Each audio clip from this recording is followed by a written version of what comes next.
দাঁড়া তো, আপনাকে কোনো কাজ কাম নাই? সারাক্ষণ থেকে বন্ধু বান্ধবদের সাথে আড্ডা দিতে থাকেন, ওই দিন দেখলাম দৌড়াইতেছেন, পরে শুনলাম যে কার কাছ থেকে পেয়ারা নাকি চুরি করছেন। এগুলো তো ভালো ছেলের লক্ষণ না। বিয়ে করতে হবে না আপনাকে, বউ পালতে হবে না। একটু দেখেন, মনের কথাগুলো যেভাবে লিখে শান্তি পাওয়া যায়, অন্য কোথাও না এভাবে মনের ভাব প্রকাশ করে শান্তি পাওয়া যায় না। তোর চিঠি তোর কাছে পৌঁছায়,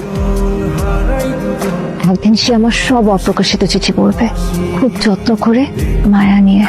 আর একটা কথা মনে রাখবি, একতরফা ভালোবাসা কিন্তু ধীরে ধীরে পছন্দ হয়ে যায়, বুঝছিস? তাই যত তাড়াতাড়ি সম্ভব তোর মনের কথাটা বল। তোকে চিঠিটা দিতেই হবে, আর একদম ভয় পাবি না, আমরা তো আছি। যত সাহস লাগে আমরা ধার দেবো। আচ্ছা, প্রেম করতেছি আমি, পছন্দ আমার, তোরা দুইটা আমার প্রেম নিয়ে এত এক্সাইটেড কেন? তো এক্সাইটেড হব না? বান্ধবীর প্রেম মানে তো আমাদের আনন্দ, আর বুঝিস না? আর তুই আগে সেটেল